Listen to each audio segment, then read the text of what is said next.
Hey guys, welcome back to my channel. I am Nayenda, and today we'll be doing I decided to switch it up. I'm trying to get back into the swing of things and to remind myself, okay, what exactly was the system that I used last year? I won't get too in detail because I don't want this to be too long, but I have a music career that I am trying to establish. I'm not trying to establish, I'm currently in the process of establishing. And yesterday it was a little, or not yesterday, I'm sorry.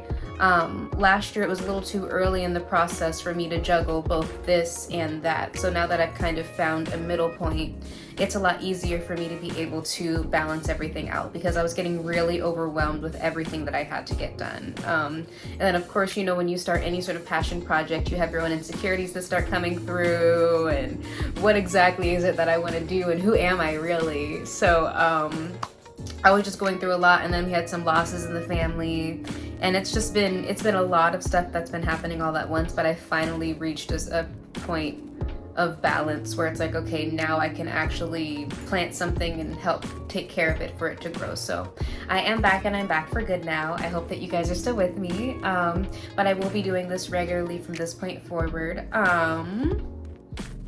And yeah, I'm really excited to be doing readings for you guys again. So we'll just get right into it. Today we're going to be starting with fire signs. So Aries, Leo, Sagittarius, and I will be starting with Aries. We'll be doing for Aries, Sun, Moon, Rising, Venus, and North Node. Please make sure that you do check your other placements for a more well-rounded message, especially when we're discussing things like career or like just wider, broader life lessons. I don't know why I felt the need to say that.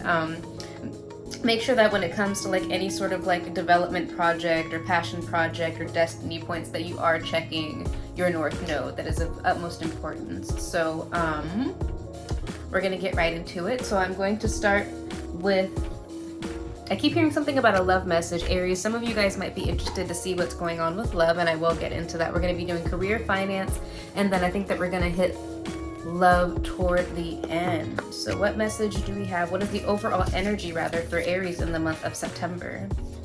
Some of you might be a live wire. Somebody might be calling you a live wire. Of course, if you're an Aries by nature, I assume you're somewhat of a live wire. So in the month of September, we have resistance.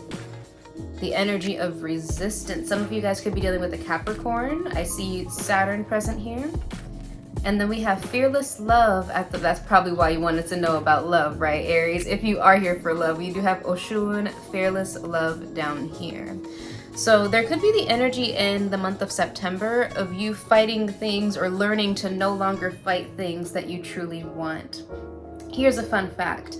If your Venus is in Aries or in Scorpio, that means that your Venus is debilitated. So what that means is that your Venus, your natal Venus, we call it, the sign that your Venus is in when you're born, is weakened. And it might, like, why is it weakened, right? Okay, well, Venus is, of course, the energy of Venus. Venus rules Taurus and Libra. This is romance, this is harmony, this is peace, this is coming together, it's all of those things. But what planet rules Scorpio and Aries? Mars, the planet of aggression. So you have the planet of love and harmony being ruled by the planets of aggression and war. Does that make sense? So with all of that, that means that you may or may not realize, especially if your Venus is in Aries, you might be a little bit more prone to erratic behavior or impulsivity than a Scorpio, like a Venus in Scorpio would. But both of them bring a certain air of combat to love. Some of you guys might actually be concerned with marriage or interested in getting married sometime soon. We will get into that and see if that's in the cards for this month as well. But the biggest reason as to why Venus and Aries and Venus and Scorpio are so much weakened, it's because there's a need to protect oneself, right? Those are both, Mars is the sign of war. So it's like one of the biggest ways, if you've read the Bible before, you've heard of like Samson and Delilah, for example. There's a lot of stories about like femme fatales who manage to take down a warrior, or take down a general, or take down somebody of great power that would not have been taken down otherwise by like a navy fleet or like an army. Just this one person who happened to snake their way in was able to take you down simply from the energy of love. So when you have that energy of harmony coming through with combining with the energies of war, it can make you really fucking good in bed though. I'm just gonna say that like it is. But it brings a certain air of conflict that needs to be resolved for it to be able to move forward. And that's kind of what I'm seeing here. We have resistance and fearless love. So we might go more into love.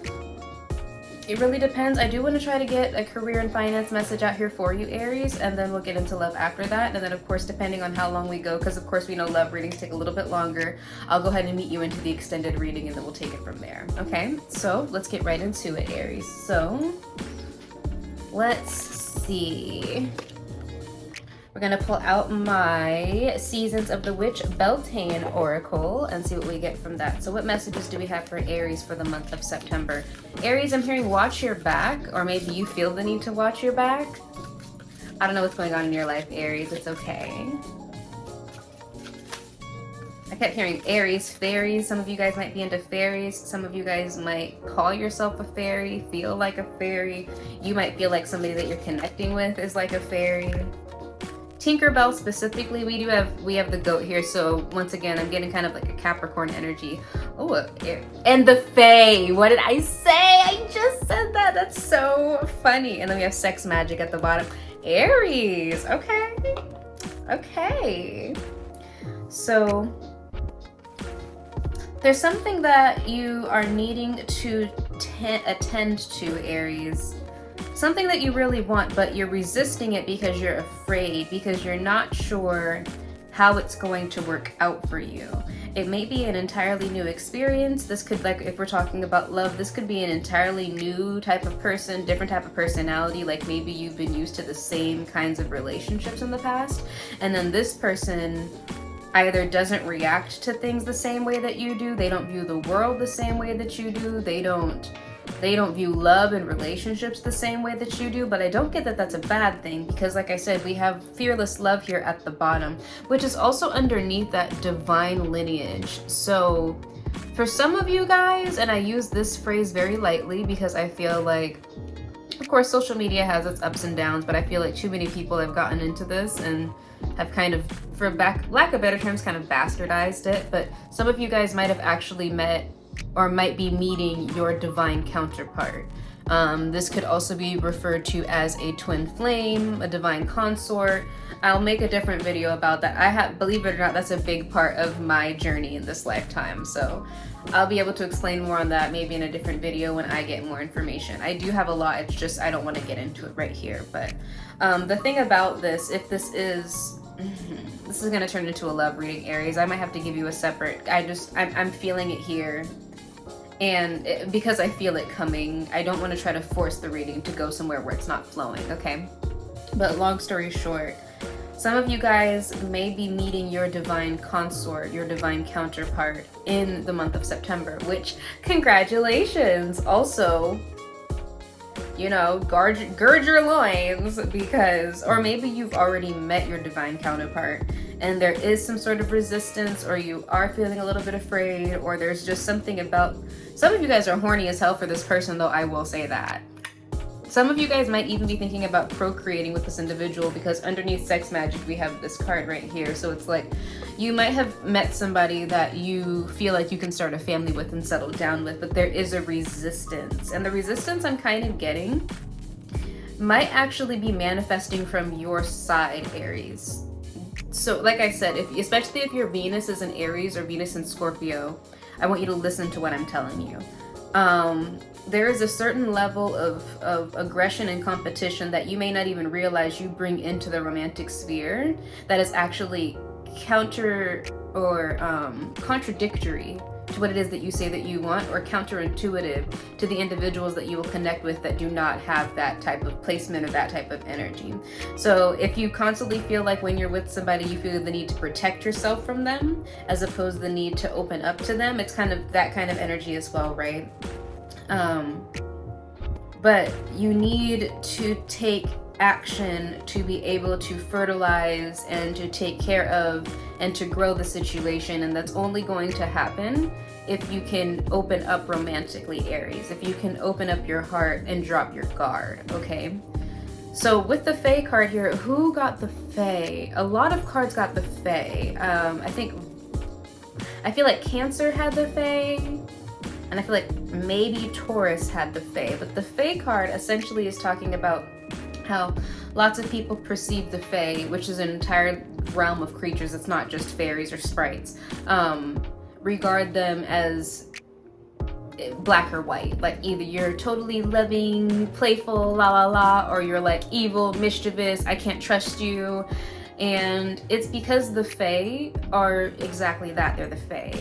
The Fae are not human. The Fae do not work by the same rules of morality that we do. The Fae do not even think of things the same way that we do. They experience the world totally different. And for that reason, it's just like when like somebody from a different culture happens to come through and like, let's say for example, like there's some countries where women aren't allowed to leave the house by themselves, right? And for them, it's for their protection. And honestly, a lot of them don't seem to feel any sort of issue. Like, but then us as Americans will project that onto them. Well, don't you feel like your freedom is being sapped and da-da-da-da-da? And the women there might be like, no, I feel like it's for my protection because outside it's like this. And then for us, it's just really hard for us to comprehend, because for us, we view that as an infringement on our liberty, but for them, they've never known anything different. So who's really in the wrong in that situation? Are they in the wrong for not viewing the world that we do? Or are they simply just different from us and they don't really have to change how they view the world unless they were to come to a place where that's totally different, and maybe that might stagnate them a little bit, right? It's giving that kind of energy. Especially if this is a divine counterpart. The interesting part about divine counterparts is that typically that person is actually kind of like a mirror reflection of you, but they're a mirror reflection of the parts of yourself that you have repressed or hidden or pressed down or are embarrassed of, or la la la la la la la, right? And it's like, the funny part, I can tell you from my own twin flame experience, is for the longest time I thought that man was after me. And I don't mean in like the sexy way, although it was in the sexy way too, but I felt in danger because of what he was presenting to me and how he was presenting his idea, or how he viewed the world. Because I'm trying not to be too whatever, I'll just tell you. So my counterpart, he's not old-fashioned though. He's actually very progressive. But, you know, him being a straight male, he seems to be more concerned. He feels like it's his role to be a provider in the relationship, which only up until recently have I kind of opened up to the idea of that, maybe a more balanced perspective of it. But my grandma actually instilled like a really severe like terror of a man providing for you. And it was simply because that was a time when women weren't allowed to work for themselves. So typically the provider male could cheat on you and beat on you and do all of this shit, and like you were just trapped there and you just had to make it happen and whatever.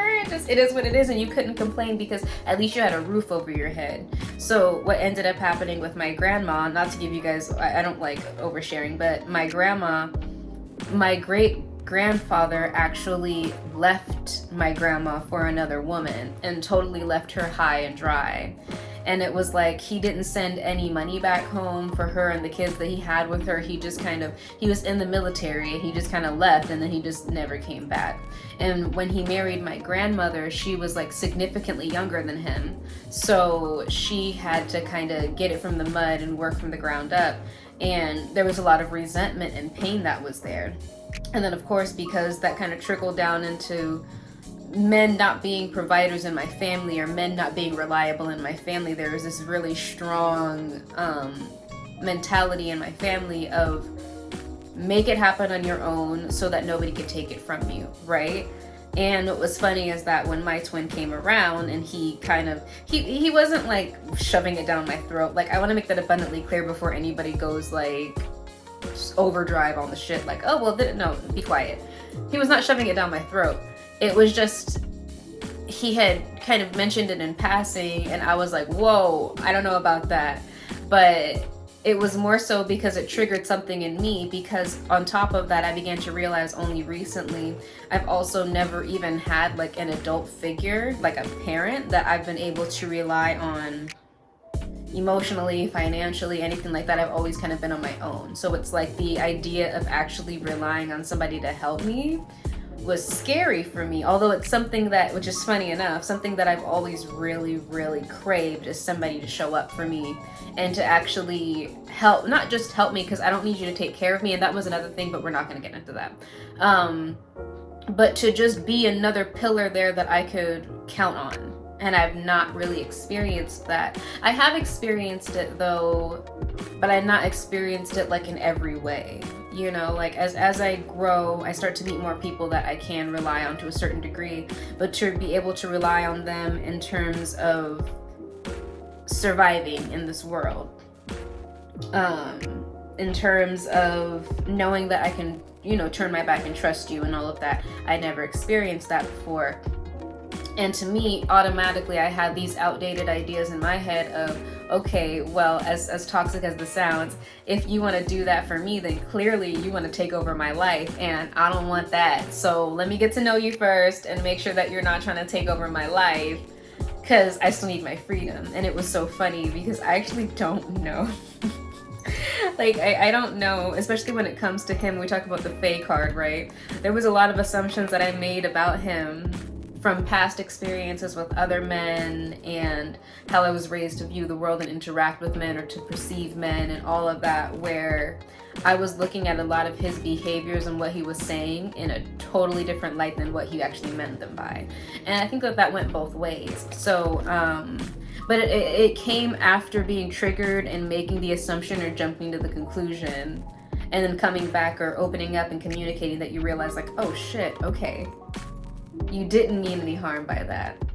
So then what did you mean by that? You understand? It's giving that kind of energy, Aries. I haven't even gotten into the tarot yet. We're 17 minutes in, so I'll definitely be doing an extended reading for you. But it's kind of giving me that. It's like there's somebody here that you are safe to love. And of course, follow your intuition, Aries. Like, don't just open up to everybody. But there's somebody here that you are totally safe to love.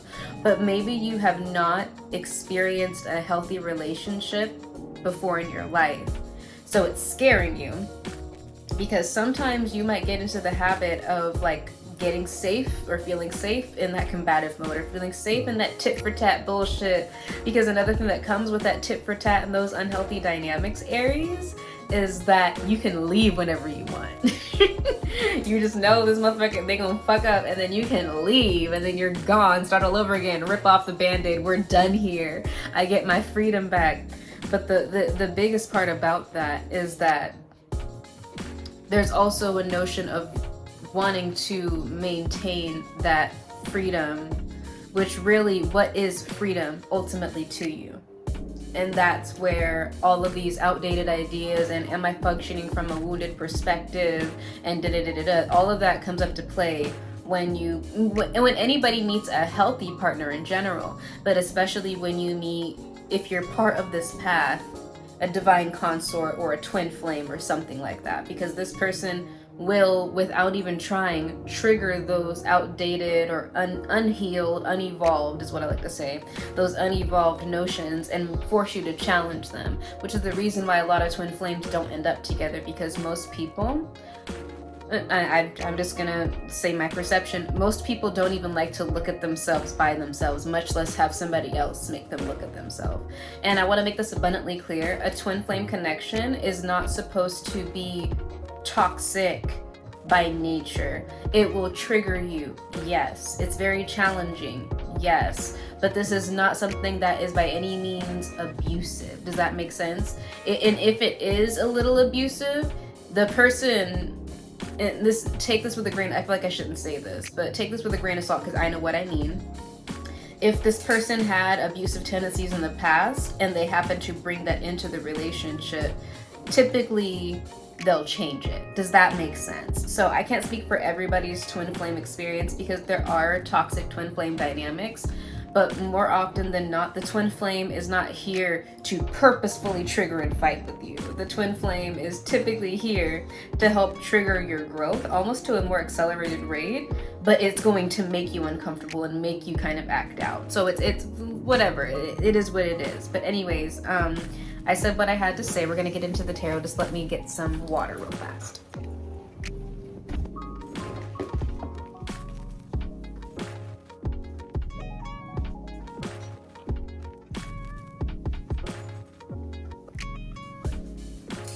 Okay, so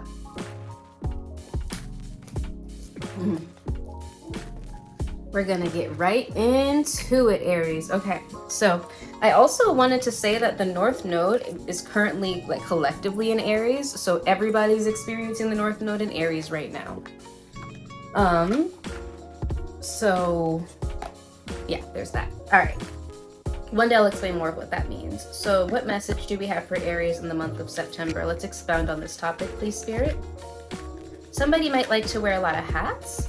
We have Cancer energy coming through. So we have some anxiety. Also the marriage card. Yeah, some of you guys might actually be looking to settle down. We have Cancer and Pisces energy coming through here. Okay, yeah, this is a love reading. Okay, Aries. Some of you guys are really anxious about uniting with this individual. Somebody could have Leo in their chart, or they could be a Leo themselves. So Aries, this could either be you or this person. Somebody in this dynamic is used to being, I don't know how to word this, but like the smartest person in the room. You might be somewhat of an intellectual Aries, and you might actually be somebody who is pretty proficient in, I heard energy work, but I'm almost hearing like energy manipulation. And you might tend to unite with people that you can outsmart, or you're consistently a few steps ahead of. Does that make sense? And it might not be something like intuitively that you do. You could just be a very intelligent individual, and you just don't run into people that are as smart or as attuned or as in sync as you are, okay? And this could also be the individual that I'm hearing working with. So this could even be a coworker, but the person that you're dealing with. Like you could be somebody who is normally the smartest person in the room, and you might have met your match in that. And it could be making you anxious, Aries, because, okay, for some of you guys, this may make you feel like you no longer have the upper hand. Further messages for Aries. I'm hearing that whoever this individual, damn, the Empress just came out. Whoever this individual is, they are very smart, independent, very fertile, and that could either be like, they could be fertile, or they are full of very fruitful ideas, and they go and they act on said ideas. For some of you guys, this person might just be recently leaving a relationship, or you might just be getting out of a relationship. And there's this energy of not wanting to be too impulsive. Yeah, we're definitely doing an extended reading. Okay, Aries, I'm gonna give you a couple more minutes, but we're gonna take this into an extended reading.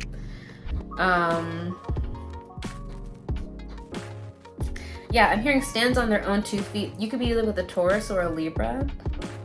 But this is the energy of Venus. You can even see the sigil for Venus is right here by her feet. And Venus actually rules wealth. You know, a lot of people talk about Jupiter. Jupiter definitely does rule luck and expansion, but Venus actually rules wealth. So this could be a person that they could have a lot of money. If they don't have a lot of money, they have the makings of an individual who can make a lot of money. Or they might be working to make a lot of money. There's something about money or abundance coming through here. But whoever this person is, they are definitely somebody who is very stable, very nurturing, because the Empress is also the eternal mother, okay? Her divine counterpart is the Emperor. And that's how, like I said, Venus and Mars, they are counterparts, but they are totally opposing energies, okay? But they are meant to work with each other. There is the energy of not wanting to be impulsive, Aries.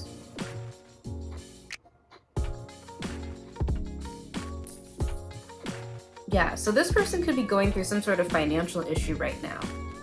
And they could be working a lot. Yeah, heavy Taurus energy here too. Check your 7th house placement or this person's 7th house placement and see if you have any placements in alignment with that. The 7th house is the house of marriage. So like,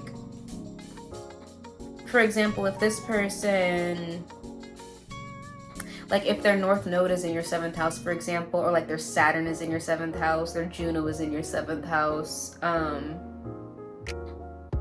or maybe you just need to know what sign is in their 7th house to know what kind of people, or maybe you need to know what your 7th house is to know what kind of people would be ideal for you. I don't fucking know. Something about the 7th house. It could just be the 7th of September as well. But either way, whoever this individual is, Aries, they are very abundant. They're planning their future right now, but they are going through a financial loss. It's because of some sort of perspective shift, or they're trying to make money in a way that might be non-traditional. Maybe that's what it is that I'm kind of getting here. What else do we have about this person for Aries? Who is this person for Aries? You might already know this person. If you don't know this person already, you might meet them in a work setting. We have Gemini energy coming through here and Aquarius energy coming through. As above, so below. This person could be a magician. They could be into, you know, I said energy manipulation for you too. You both could be like witches and shit.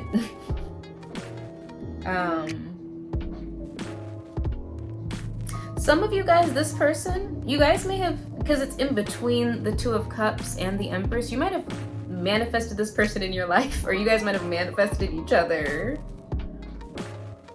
There's something about this knowing, Aries, that this is your person, okay? So I'm hearing higher knowledge. This person could possess higher knowledge. This could be in terms of magic. So this person could be a little bit more experienced in a certain magical path than you are, Aries, or they could be more proficient in a different magical path. Maybe you're more proficient in one path, they're more proficient in another path, and that's kind of what I'm getting here. 26 minutes. I don't want to take too long. How does Aries know this person?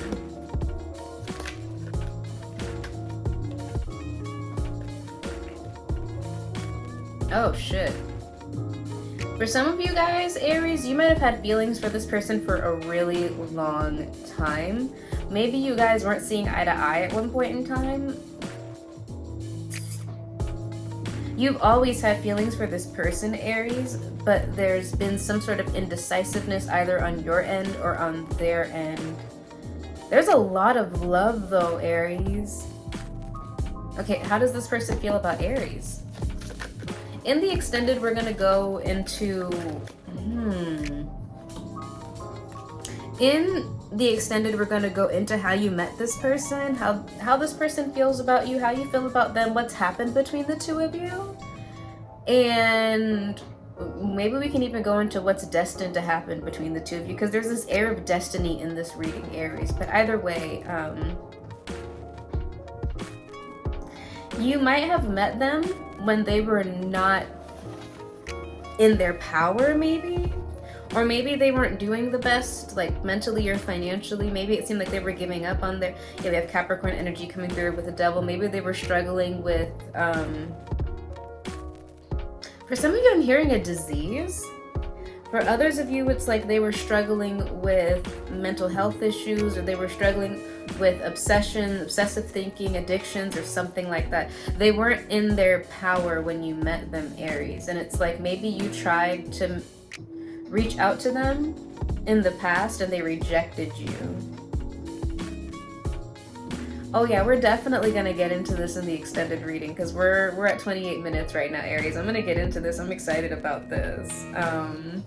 There's a lot of love between the two of you though. Okay, so what's gonna happen between Aries and this person in September?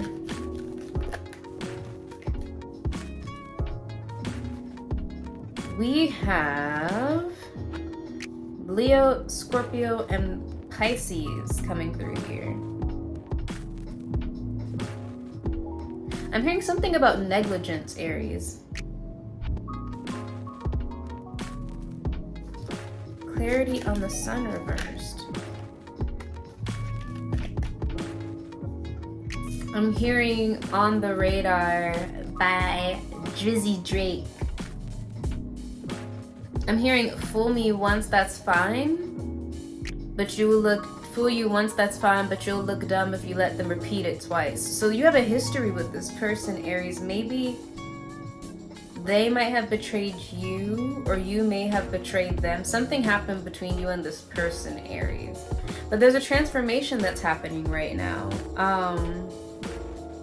Somebody wants to be more emotionally mature and less negative. But there's like a secret, there's like this energy of, somebody could be Jewish because I'm seeing the Torah in this picture, but there's this energy of holding something back, or ulterior motives, or not following your intuition, or a blocked intuition, or something like that. In the month of September, that's going to come to an end though. What is this pertaining to with Aries? I'm going to go into the extended in a couple minutes. Meetings? We have heavy Scorpio energy here.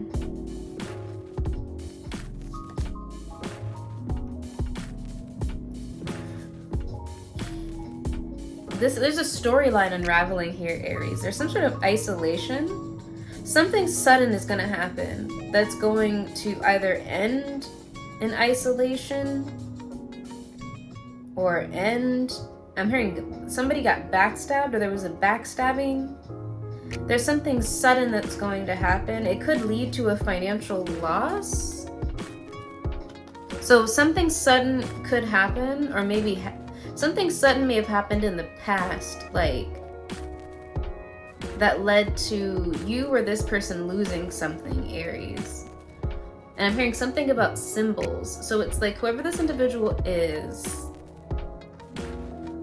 Okay, this is gonna go and spiral into a totally different storyline, Aries, but let's get some final messages. Please follow me into the extended. It is on my Patreon, so you just have to sign up for my Patreon to be able to get access to all of my extended readings. It's really not that much to be able to do that though, and I'll be doing extended readings for most of my readings. Yeah, there was somebody here. I'm getting a pain in my chest. Ooh. Somebody broke somebody's heart in the past because they were being domineering, or a player, non-committal, maybe even a little chauvinistic. Somebody was playing mind games with somebody else. So I'm not sure if this tower is in the future or if it was in the past, but we're gonna go ahead and slide into the extended reading, Aries, and then we'll get more into it there because I'm at 32 minutes, but I will see you over there, and thank you so much for coming. Bye.